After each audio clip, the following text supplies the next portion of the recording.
now we're at our thoracic region. So I want you to think mid-back to just below the neck. Now this area is of extreme importance. So in terms of attacking a ball hard, we need really good thoracic rotation, but also extension. I need to be able to extend and rotate here, or if I can't do that, I'm just swinging at my shoulder, and this leads to a cascade of shoulder issues. So the first way we're gonna address it is we're gonna hop down on all fours right here, and we're gonna move the spine up one vertebrae at a time, tucking the belly button down, reaching, pressing through the palms, so we can drive the shoulders up and really open up and get a curvature at that top of the spine.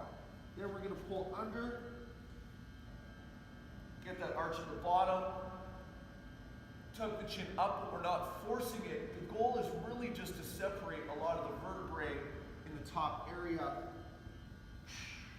So we're really focusing on this section here, this middle aspect of the back. Martin, what are you focusing on for breathing here? So I'm doing my best to belly breathe here, inhaling on the way down like so into this arch, and then exhaling, pulling my belly button in as I come to the top. When I come back to neutral, then we're gonna set into number 2, which I like to call the sprinkler. We're gonna tuck at the 90-degree angle or just over, hand at the ear, and we're gonna come down as far as we can, opening up the back of the shoulder, and now we're gonna come up, pressing off of this palm without rotating at the hips, and we're gonna open up that thoracic extension with a little bit of rotation. We're gonna do 8 to 10 per side, come up to the other, and down. Notice that I'm not breaking at that elbow, reaching under, getting an opening, and then coming up. Can you pause here for a second? So you can see Martin's thoracic rotation is actually really good. He'd almost get in a straight line. A lot of you are only going to be able to go to about here. And so that's kind of your indicator of how much you need to work on that, right? If you can get all the way here, this is terrific thoracic rotation. But Martin also works on this a lot. Most of you will be stuck in a smaller range of motion. Just be really conscious that just because you shift your hips over one way, that does not mean you have good thoracic rotation. That means your hips are really good at compensating for not having thoracic rotation. So lock your hips in, make sure that one's clean, and slowly progress through it. The third one that we're going to get into is more of it's another thoracic rotation extension drill, but it's more volleyball-like.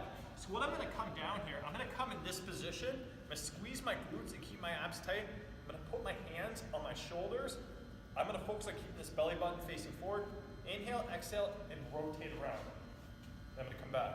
Inhale, exhale, rotate around, and back. So I'm exhaling on my rotation. Okay, the next step to this is actually adding our arm swing. So I'm going to inhale, exhale, get to this position, bring this arm up, this back, and now I swing through. You can tell that Reed's a right-handed athlete. The left is definitely more awkward here. I don't practice my left as much, but what I'm trying to do is actually bring my thoracic rotation and extension into play as I do this. So if I'm actually progressing to arm swings, you can actually see that I'm getting rotation and extension instead of just this, which a lot of you are doing. So just bringing it back to that cannon from a canoe or battleship, Reed, can you get into the spiking position, reaching up? You should feel a buildup of tension like an elastic band pulling from here. That's where you want to pull first, not start spiking from that position. So you're going to see Reed, as he begins the rotation back, he's pulling from that line first and then finishing through the shoulder as his cue.